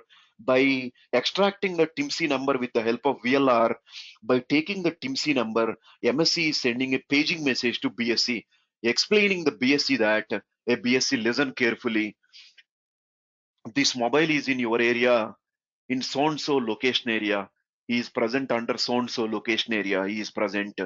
Can you please send this paging message to all the cells that are present in that location area? Please help me out here, because I wanted to tell this mobile that he is getting an incoming call. He is right now in idle mode. He is not doing anything, but I know that in which location he is present. Earlier, when he has registered with me, I have noted down his location area. So I know it. I'm telling you that. Please spread the information in that location area. MSC begs BSC. So BSC finds out how many cells belongs to this location area, and BSC started spreading this paging message into all those cells, in every cell, by using a channel, by using the PCH slots. By using the PCH slots, this incoming call rate related information will be spread in all the cells of that location area. If that location area is comprising 50 cells, in every cell there will be a paging channel slots. There will be some paging channel slots. In that paging channel slots, you will be sending this paging message, incoming call information with this TIMC number. Hey, fellows, listen, whoever is having this TIMC number, that fellow is getting an incoming call. If it is your TIMC number, you must respond back now, because this is your incoming call. You are not quoting that mobile station's MSISDN number. If you quote a MSISDN number, somebody can utilize that, and somebody can find out by listening, eavesdropping, they can find out what are the different incoming calls arriving. They can extract that information. How many incoming calls arriving in this particular location. They can easily find out that. We don't want that kind of secret information to go out. So what the MSC is telling, hey, with this TIMC number, whoever is there with this TIMC number, that guy, please come back. I will tell you the more details later. But first thing I'm telling you is you are getting an incoming call. Why so much secrecy? Because paging message can go to any mobile. All the mobiles, especially all those mobiles who are in idle mode, or doesn't matter whether they are in idle mode or connected mode in GSM, they will keep listening to paging channel to find out any incoming call is coming to them. They have to keep reading it. So even if your mobile phone is in idle mode, your mobile phone would be continuously reading these paging channel slots, PCH slots, to find out, hey, is there any incoming call for me? Is there any incoming call for me? He is more interested, eager to find out is there any incoming call, and he would like to display that information on the screen for the human being to tell him that there is an incoming call. He is very, very interested. Your mobile phone. So mobile phone continuously would be reading these paging channel slot, even though it is in idle mode. For example, right now we all are listening to this. I'm explaining the class. You are all listening to the class. All our mobile phones are literally in idle mode. All our mobile phones. If you think that our mobile phones are GSM mobile phones, they are all in idle mode. They are not doing anything at all. Absolutely nothing. But your mobile phone still will be listening to paging channel slots to find out any incoming call is arriving. Maybe your aunt doesn't know that you are listening to a class. Your aunt may call you, okay, to talk to you. So you may get that incoming call arriving on this paging channel slot. Your mobile is listening to that paging channel slots. That's the idea here. So doesn't matter in which cell the mobile equipment is in under that location area, but still mobile equipment will be able to get this paging message, because this paging message is broadcasted in all the cells that belongs to that location area. We have sent it in every cell, irrespective of whichever cell you are in, you will get this paging message. Okay. Mobile station 2 got the paging message. What does he do? He'll start hurrying up. Just like Mr. Bean. He says, oh, this is my message. I have to respond back. Now, this is my incoming call. This is my number. So he'll start hurrying up. Okay, so first thing he says is, if I have to tell MSC that this is my incoming call, please tell me who is calling. MS mobile station 2 wanted to request it from the MSC, but to talk to the MSC, the story is the same. Mobile station 2 first require the radio resources. He must need it. So what does mobile station 2 do? By using the RAT channel, mobile station 2 explains it to BTS and BSC that, hey, please give me some resources. And both of them will talk to each other, and they will enable this slots and allocate it to the mobile station 2 by using this AGCH channel. So RAT and AGCH. So mobile station 2 feels happy that I have got my own SDCCH slots allocated. So mobile station 2 also got 4 SDCCH slots for uplink, 4 SDCCH slots for downlink. He got it allocated. So then what does mobile station 2 do? It sends something called as a paging response by using the uplink SDCCH slots. It sends this message called as paging response. But once this paging response comes to BSC, BSC says that I don't have any business with this paging response. I'll simply forward it to MSC. It is MSC's responsibility to read and understand this. It's not my duty. I simply forward it to MSC. That's all I do. So what does MSC do? Messi says, oh, this guy responded. Very good. This guy responded. So what should he do? Because this guy responded. Immediately will I tell him that this mobile station 1 is calling him? No, not yet. MSC first to tell him that, hey man, you responded back, but I am doing my duty. What is my duty? I have to verify you are a genuine bugger or not. I must. I'm like a very strict officer here. So I'm sending you a random number on your SDCCH downlink resources. I'm sending you this authentication request message with random number. Calculate the SRES and send it back to me. So this guy sends it back, proving himself. MSC says, okay, you start ciphering now. I wanted to send some secret information which nobody should listen to. So please activate the ciphering mode, secrecy. Let us activate that ciphering mode. So mobile station 2 accepts that also. MSC says one final thing, man. Send that IMEI also. I'll be, more happy. I'll verify that IMEI number as well.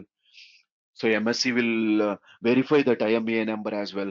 Once all the steps are completed, then your MSC sends this TIMC reallocation command telling the mobile station to that, hey man, your security steps are completed. This is kind of an indication to tell you that your security steps are completed. I am going to proceed to the next step. I am like basically preparing you for this. That's all.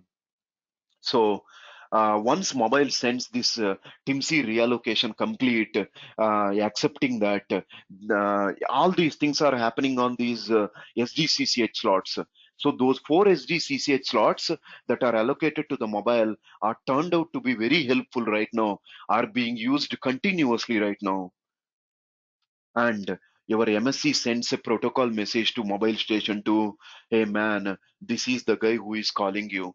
CC setup request, and it will give the mobile station one's ISDN number. That is your phone. That is the first guy's phone number. Whoever is calling, that guy's phone number is now being forwarded to mobile station 2. Okay, it is sending that to mobile station 1's information. Fine. Do you think, guys? Do you think this mobile station once ISDN number, will it start getting displayed on the screen already in the mobile station too?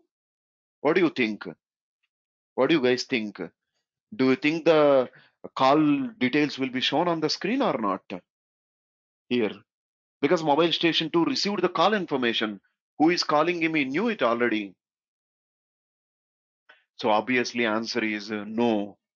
Why the reason is no? Why it is no? Because mobile station 2 received the information like who is calling him.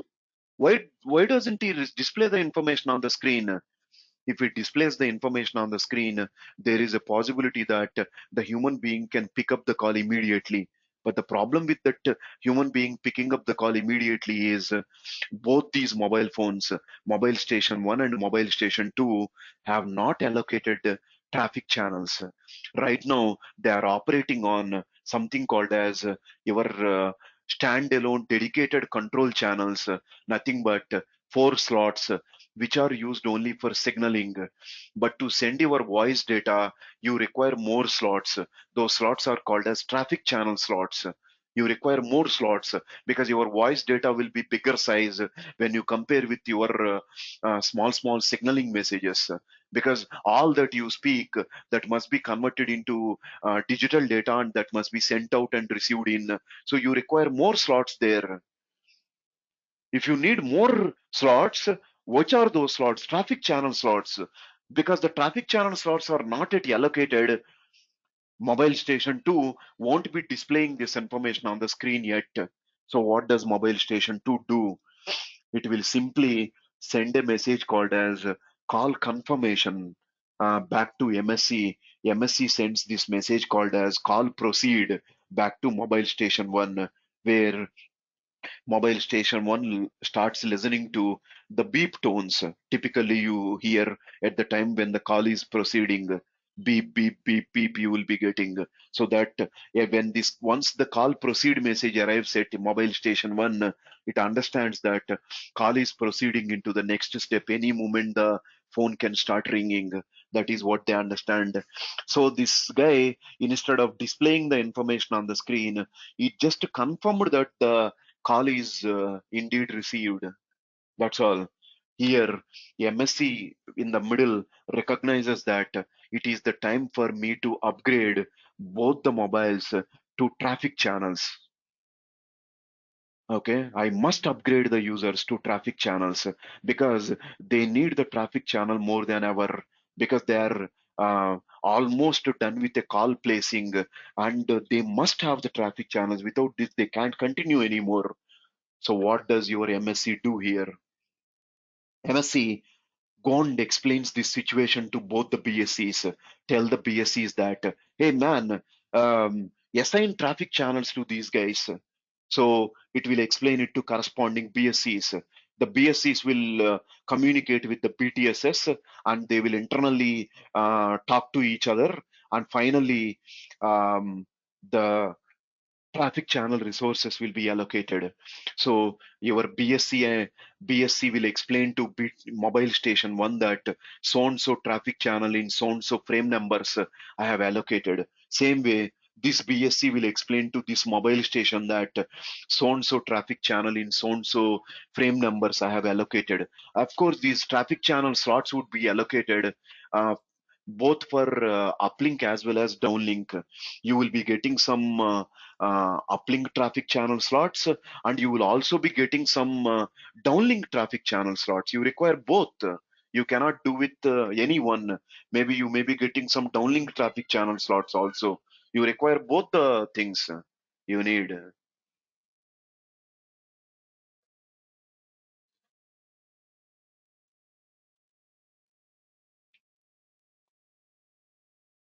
So, what happens at this stage? Once the traffic channel slots are allocated, the mobiles will feel very happy. They know that I think something interesting is happening. I think any moment the call may get connected now, because the last step in this process is traffic channels. We have got the traffic channels allocated. So immediately, what is going to happen? These mobile phones will send assignment complete message explaining their happiness. They will send, "Hey man, thank you very much, man, for assigning us the traffic channels." Both the guys will report it to their corresponding BTS, BSC, and BSC will report it to MSC. Now we see a strange channel here called as FACCH. What is this FACCH? It typically stands for Fast Associated Control Channel. Where is that channel? We did not see the channel in the channel structure that we have studied earlier. Then what is this channel? This FACCH is nothing but your traffic channel slots itself. Your traffic channel slots also would be called as FACCH till traffic channel is used for the actual traffic. It will be called as FACCH, stands for Fast Associated Control Channel. Nothing but instead of sending the signaling messages or control messages by using SDCCH, now you start sending the signaling messages on these traffic channel slots. Why? Because till your call is completely established and you start sending the traffic data or nothing but the voice data, anyway we are going to waste these traffic channel slots we are assigned with, and we are instead of wasting those slots, we are using these slots for sending signaling messages. Then you can ask me, hey, what happens to these SDCCH slots? Mobile already having SDCCH slots. What does mobile do with those SDCCH slots? Mobile doesn't do anything, because your BTS and BSC will release that SGCCH slots, whatever that are allocated to the mobile. That means the need for the SDCCH is completed the moment mobiles have been upgraded to traffic channel slots. And now these traffic channel slots itself can be used for both sending the traffic data as well as sending signaling messages. For both purposes, we can use the same channel. But whenever you are sending signaling messages, how does the network recognize that whether it is a signaling channel or whether it is a signaling message or it is a traffic channel data? It is very simple. As I told you, like for this channel called as AGCH and PCH, one bit will be allocated in out of the 142 bits. That one bit will make you recognize whether the channel right now is being used as the traffic channel or whether the channel is being right now used as um, your signaling channel as FACCH. Okay, so network can easily recognize it. That one bit is called as a stealing bit or stealing flag. So whenever we use that stealing flag, we can easily represent whether the channel is working as a traffic channel or a FACCH used for signaling. So right now, both the mobiles, they don't have SDCCH anymore. SDCCH got removed. They have got upgraded to traffic channel slots. Typically, traffic channel slots will be many more. Your SDCCH slots will be only 4 in uplink, 4 in downlink. But your traffic channel slots will be either typically 13 or 26. If it is a full rate voice call, 26 slots will be allocated. If it is a half rate voice call, 13 slots will be allocated. So a lot of slots will get allocated in for your traffic channels. Okay, so that's the story. But that is the situation right now. Finally, mobile got upgraded to traffic channel slots. Okay, great. What happens now? Once the channel allocation is completed, your mobile station 2 starts showing that call on the screen, and it will also send a message called as alert, again by using this channel called as FACCH. Nothing but your traffic channel only, which is being right now used for sending signaling messages by setting the stealing flag to 1, representing that it is signaling information but not the traffic data. It is not the voice because the humans are not speaking yet. It is not the traffic data. Once this alert comes here, what happens? Then that goes further, further and further. Finally, it reaches this end mobile. So this guy understands that the other phone is ringing. Once this alert comes, this phone starts playing a ringing tone to your ears so that you will understand that the phone is ringing, basically. Okay, so this guy picks up the call. That picking up the call will be sent in the form of a protocol message called as connect, which represents that the phone is picked by the other mobile. He accepted the call. You received it in the form of connect. It is a signaling message, again happening on a channel called as FACCH. That this guy picked the call. Now you have to send something called as a connect acknowledgement. Even this connect acknowledgement also have to happen on this channel called as FACCH channel on both sides. So this will be used by using downlink traffic channel slots. This would be used. This would be sent out by using uplink traffic channel slots. But traffic channels are not being used for sending actual traffic data. Instead, it is being used for sending signaling messages. Okay, but because it is a big channel, that is why we are calling it as fast channel, fast associated control channel, as you can send lot of information at once. Okay, so that's why it is named as fast associated control channel. But this is the last message that goes before we can conclusively say that the call is established. Right now the call is established. Well and good. So what happens? We have 2 more steps, guys. I would like to complete it here so that we'll not look at the same thing again in the next session. So now by using the traffic channel slots, both the mobiles will be exchanging the data. So when this guy sends some voice data like hello, that hello will be converted into digital data and it would be sent on traffic channel slots. And it goes to BTS, BSC to MSC to BSC to the other BTS. From there, finally, it arrives to the other mobile station. In the downlink traffic channel, it goes to this mobile. in downlink TCH. Okay, now this guy sends, he starts speaking. His voice would be sent in the uplink TCH, but that would be received by this mobile in the downlink TCH, downlink traffic channel. So right now, at this stage, your traffic channels are going to be useful only for traffic channels. For no other purpose, we use these traffic channels for at this time, because traffic channel is completely dedicated for sending your voice traffic. These slots are completely carrying your voice data, your friend's voice data.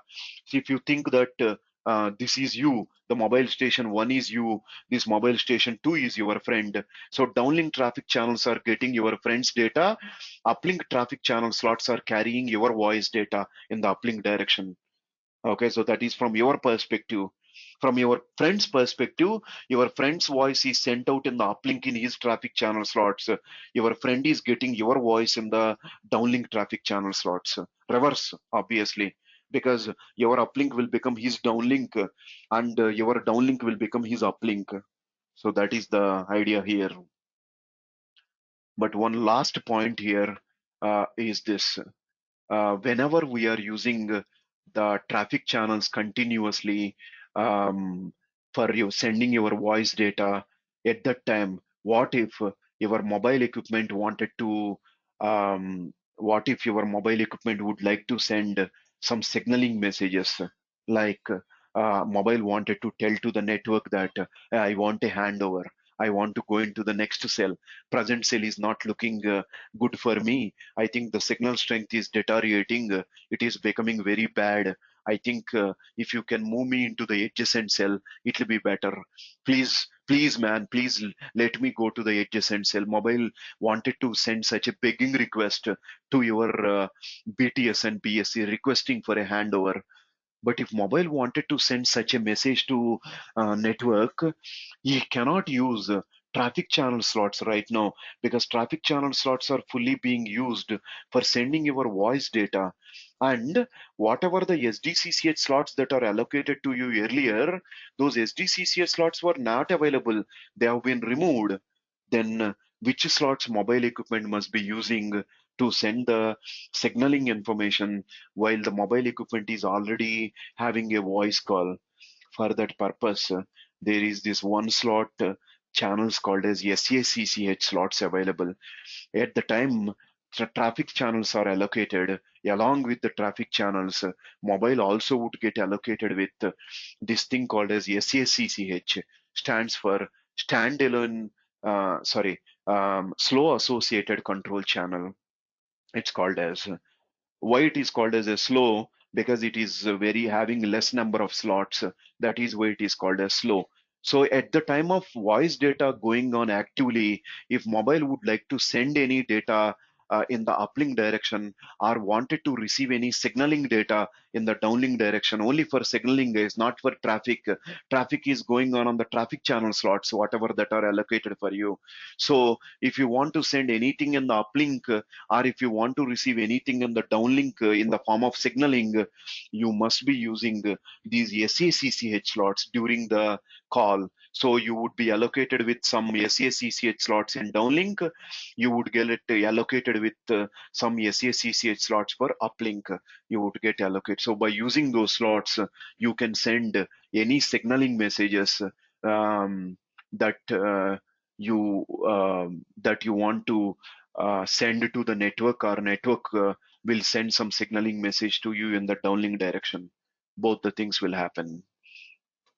Okay, so while the call is going on, that's great. So that means what we understood from that point is traffic channels can be used for sending signaling messages only before your actual voice data starts. But after the voice data starts, voice data is important. We cannot avoid the voice data. So we need some other slots for sending your signaling messages while the call is ongoing, like handovers, etc., etc. So for using that, we have that SACCH. Fine. So you speak for half an hour, and half an hour, all the half an hour, your voice data would be going on this traffic channel, TCH. Well and good. Now what happens? Finally, your call is terminated. Now call release must take place. So what happens? Mobile station 2 disconnected the call. That message will come on FACCH. That means again we are using your traffic channel as FACCH. So traffic channel is not traffic channel anymore here. Traffic channel is FACCH now. We are using it for signaling this FACCH and send the disconnect message. That disconnect will come to mobile station 1 again on a channel called as FACCH, and mobile station understands that, oh, the call is got disconnected. Instead of sending the traffic, I am getting the signaling messages here called as FACCH. Okay, in a channel called as FACCH. Great. um, this mobile station would send release once it receives this disconnect, and the other mobile would be sending release complete. So basically this release is a three-step procedure. It can happen in any direction. If this mobile sends disconnect, this mobile will send release, and you this mobile will be sending release complete. So it can either get disconnected from any direction, but the guy who is disconnecting will send a disconnect, the other guy who is simply sending release, and it will be release complete. In three steps this procedure would get completed. So we can clearly say that the call is released. But if you remember the GSM operations, once the call is released, the last step in any GSM operations is you must release the radio resources. So MSC is explaining the situation to BSC. BSC started the channel release, and by following the protocol messages, all the channels that are allocated to the mobile, like your traffic channels and your SACCH, everything will be released. All the guys will exchange clear, disconnect, release, all these things will exchanged, and your resources are released, and your GSM call is completely terminated, and along with your resource release as well, your channels also got released. So this whole procedure will take place on both the sides, both on this mobile and as well as the other mobile, when two guys are involved in the call. Because you need the resources on both sides, you need the channels on both sides. That's great. So what did we understand? So there are few more points that we have to discuss related to these the channels, but I have explained you these channel architecture to a great level already. So right now that will be more than enough for us to understand the GSM structure. I know that you still have some more doubts and everything. I will try to clarify all those things in our next session. We'll put a full stop with these channels in the next session by discussing some more important points that I would like to raise. And after that, we'll go into the last topics that we can discuss in GSM. But I hope you understood how this channel structure is working out. I hope you understood the order in which it is working out. First, mobile is dealing with common channels to read system information and to request for the channels and to get that response. And once he got allocated with SDCCH, by using those SDCCH slots, mobile can send request to the MSC. Once MSC upgrades the mobile by accepting the mobile service, mobile would get upgraded to traffic channel. It is like you are moving like in a stepping stone kind of a fashion. Like it is like your career, any human being's life. Okay, you will be starting slow and you will be learning, and you will become an expert in one thing, and you will be doing good after some number of years. Same way, mobile started slowly, started reading system information, started requesting for resources, got some signaling resources. By using that signaling resources, it started communicating with the switch called as MSC, Mobile Switching Center, and it has requested MSC that please accept my call, and MSC talked to the other mobile, and once your call is accepted, it is decided to accept your service, finally you will get upgraded to your traffic channels. That is your ultimate goal. Ultimately, you want to get to reach that situation, assigning yourself with these traffic channel slots.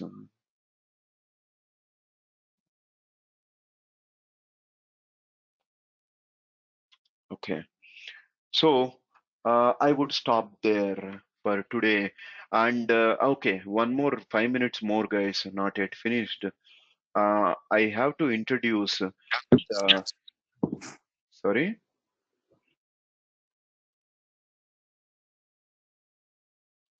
someone asking something. Okay. I have to introduce some more tools for you. Um, I will have to do that. So in our LTE-MS protocol testing, yesterday I have explained about script-based protocol testing and tool-based protocol testing. In script-based, I have told you we learn two scripting languages called as TTCN3 and Python, and I have showed you the tools that we use for both the operations. TTCN3 we use something called as LVR testcast, and for Python we use your virtual box Oracle. VM virtual box would be using in Linux environment. We'll practice Python and we learn Python and we do projects on both. We do protocol testing projects on both TTCN3 and Python. I will teach you one protocol testing project on TTCN3, one project on Python. Now, other than this, we have a second method called as tool-based protocol testing. In tool-based protocol testing, you don't need to write a single line of code. Instead of writing a single line of code, you can use the ready-made tools that are available in the market, manufactured by different companies, and you can, do the protocol testing. Now, all the famous companies, they will be developing the tools either for themselves or they will develop the tools and they will sell it in the open market to other companies also. So there are such kind of companies are there which manufactures the tools and sells it to different other companies. Now, what tools that we are going to learn as part of this tool-based environment? Um, so the first thing I would like to tell you here is we are not learning any external tools here, like manufactured by any other companies. Why not? Mostly these tools that are manufactured by different companies, there are two problems with this. First, all the big companies which are manufacturing the tools for themselves, they will never sell these tools outside. They will never sell it to any other companies. So you will never be able to work on these tools until and unless you go into that company and you start working for that company. That is the first problem.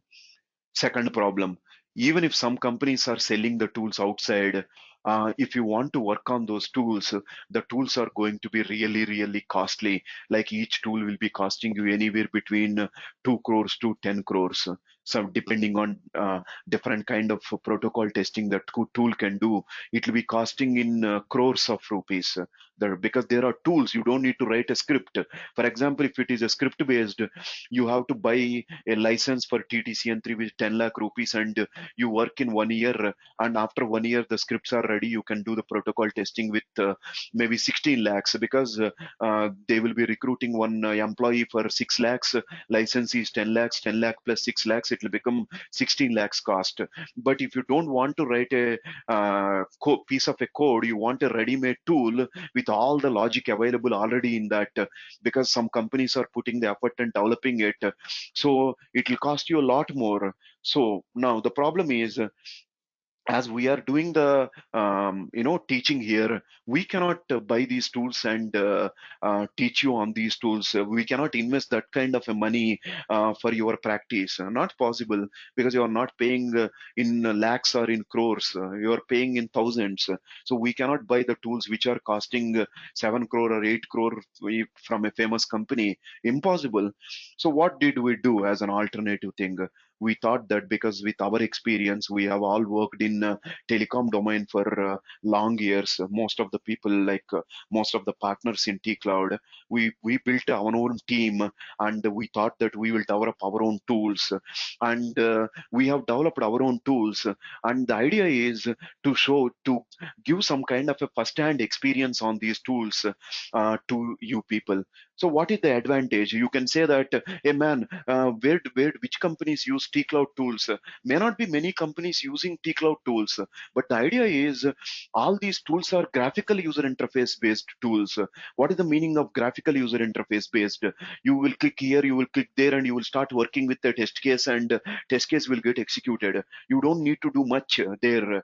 Now, the point with this is pretty simple. The point with this is now, for example, if you know how to work with Google Chrome, obviously you can work with Mozilla Firefox, you can work with Internet Explorer, you can work with Opera browser, etc., etc. All the other browsers will be the same because browsers concept is the same. So if you can work with one browser, you can automatically adjust with any other browser in circumstances if circumstances demand that. Same way, all graphical user interface tools, they will only differ in their graphical user interface options, but the kind of protocol testing we do by using any tool developed by any company, the concepts will be the same.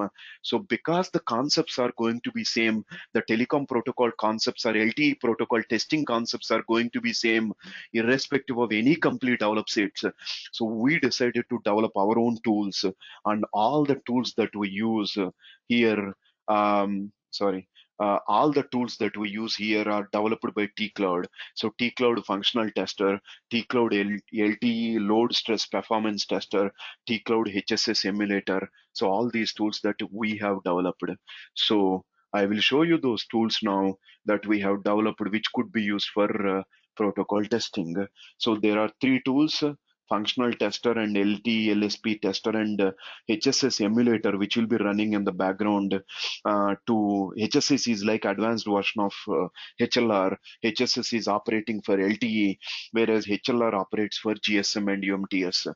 So this HSS is a database in LTE. So this HSS database will be running in the background.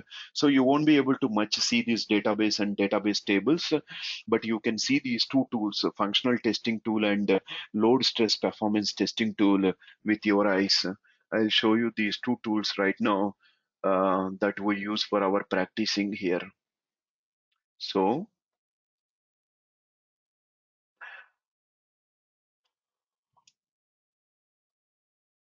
I'm going into a Linux machine which is present on my local network. So I'm going into that Linux machine to show you these tools. So this is one tool called as um, LT tester, which is developed by us, T-Cloud, as you can see there. I don't do any protocol testing here. Like I won't show you anything here directly. I simply import already the existing thing which we may have showed it for the previous batches. So I will load one of the existing configuration and I start working with it directly. So I'm not teaching you this thing. Please remember, my only intention here is to show you that these tools exist and we'll be able to operate on the tools and they work with LTE protocols. So all the LTE components are going to be here. So we can run a Wireshark log by choosing some LTE protocols as the filter. And when you start this Wireshark, it will be able to capture the protocol messages. So I'm going to start my MME, which is a LTE network element, just like our MSC in GSM. eNode B is just like our BSC and BTS in LTE. So when I start these components, they automatically exchange the protocol messages. As you can see, there is a protocol message that is exchanged. So similarly, when you start all the components one by one, you can start all these components. And once you start all the components, you can also start procedures here. Um, okay, we by adding these procedures, I will teach you what are all these things at a later stage. So by just doing some configurations here and there, and by using the graphical user interface, I have developed a test case and I'll execute it. It will be running in the background. You will be able to see the protocol messages. You can see GTP protocol message, S1AP protocol message. All these are LTE protocol messages, as you can see there, and these are RRC protocol messages packed inside UDP. So these are all different protocol messages that work out. So we can run lot of calls here on this. I can even take something like 50 calls here, starting from user number 2 to 51, and I can add this, and I can start executing it, and I can start analyzing the log file, because it will be generating the traffic for 50 calls. So what are those calls and how do you generate it? Whatever that is, all that we will be teaching you when I'm going to explain this tool perfectly when we are learning it. Because right now we cannot understand these protocol messages. You don't know what is the GTPC protocol message means. GTPC is one of the protocol. We learn it in LTE section, but you don't know that protocol, so it doesn't make any sense for you right now. So you will be learning only that in the future. Okay, so this is one thing. So this is one tool that we have. Um, And the second tool that we have is called as LTE functional tester. Again, it is developed by us. So you can do the LTE functional testing without writing a single piece of a code. Okay. So again, I'm going to start this tool. So this is T-Cloud functional tester. I'm opening a project which I have taught for previous batches. So I'll take some batch project, 94 batch, for example. I'll not develop that project now. Okay, so uh, so simply I'm taken a developed project, and you can see the SUT, system under test, as MME, one of the component, and simulated components. And I have developed a test suite here, and each and every test suite contains some test cases. Your test cases are developed with containing lot of test messages, as you can see in the form of templates. If I open a S1AP protocol message, I can edit the template, everything that can be done here in the graphical user interface format. So this is a S1AP protocol message where I can make modifications to my protocol message. And what are these, what is the data that is present here? What is the meaning of it? How can we execute this test case? You don't care right now about all those things, but I'm just showing you that there is a tool, and which could be used for testing. For example, if you go here, I can make a modification to this sum number, and I can save it, and I can convert it into a template, which is going to be converted into a hex stream. So the message is generated, which will be sent to the SUT. We'll be able to execute it in the execution flow with the SUT when we connect it to SUT, and the log files will be generated and will be stored here, and you will be able to analyze that log file, and you can decide whether the test case is passed or failed. So you can choose lot of protocol messages here when you are going into the templates. So you can choose which protocol you wanted to, what protocol message you want to generate, diameter, GTPU. These are our LTE protocols, RRC, S1AP, X2AP, or NAS PDU. So once you choose the protocol, inside that protocol, what message? For example, if you choose like X2AP, you will be able to choose the X2AP protocol messages. So for each message, again, you will be having sub messages. You will be choosing that, and you will be adding that message, and you will be able to make modifications to that message by editing that template. So, and you will construct that protocol messages for your protocol testing.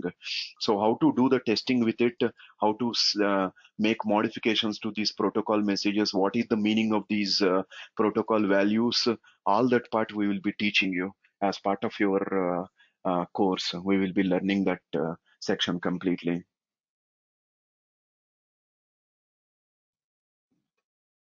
Okay, so the idea is, because we could not buy the tools from different companies. We have constructed the tools that you could actually you use it for your protocol testing, because these are proprietary tools. You can use it only on our machines. You won't be able to take it on your machine. So you have to connect to our remote machines and work out with these tools when you are practicing. Once I teach you the tool, so that would be the situation basically that we would be doing with these tools. And of course, as I told you, the HSS. So actually, you can see HSS will be containing HSS is present here and running in the background. As you can see, it will be thousands of IMSI numbers will be present here. As you can see here, I'll just click on this.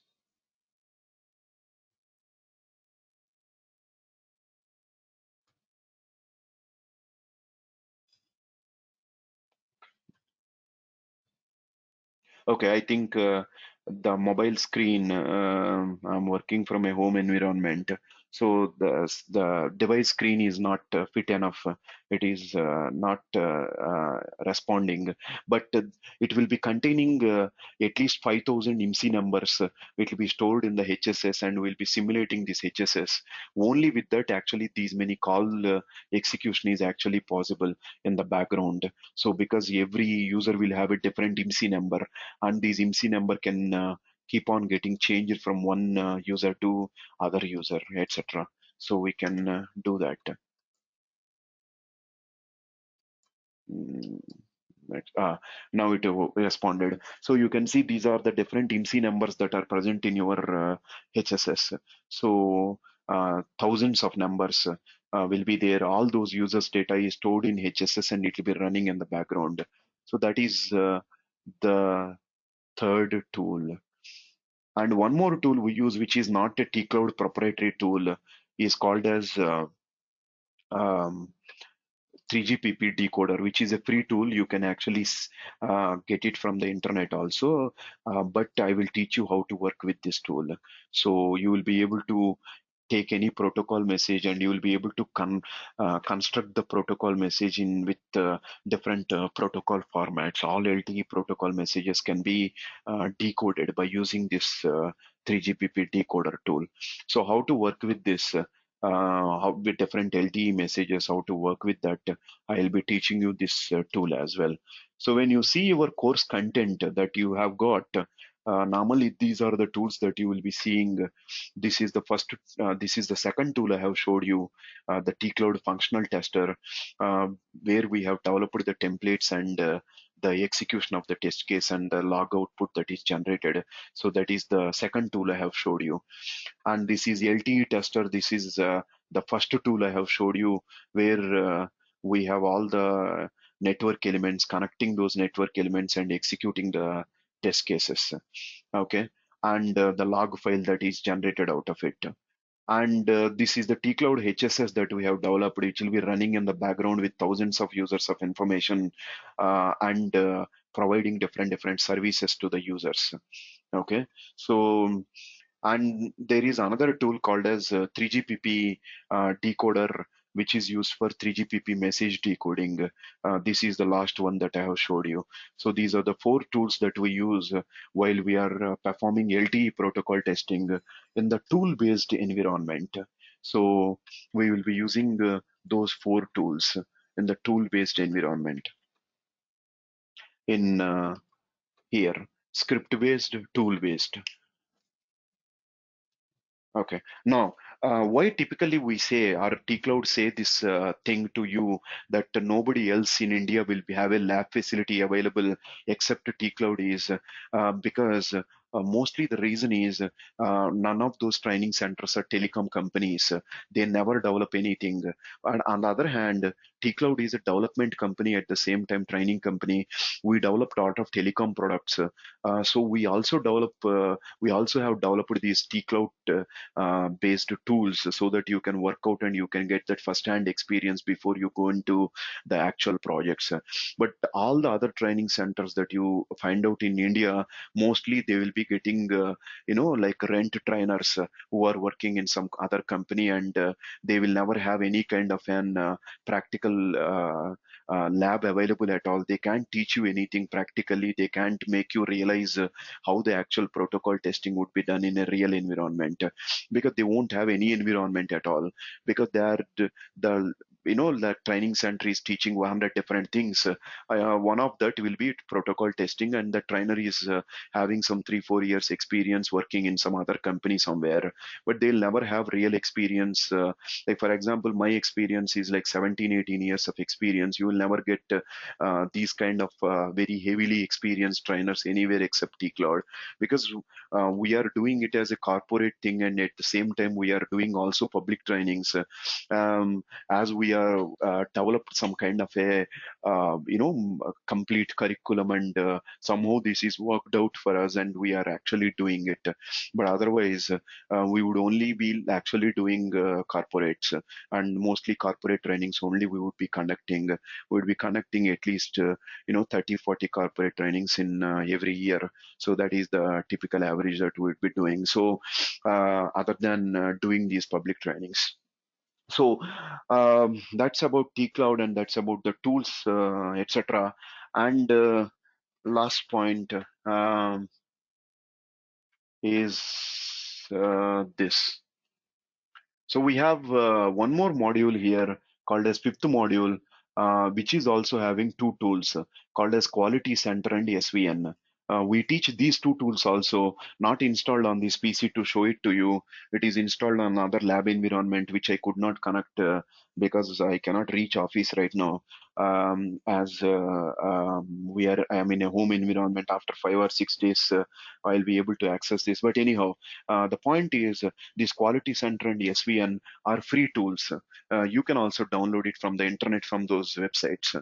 Okay, so these links are there. You can go and download it. Only we teach you how to work with these tools.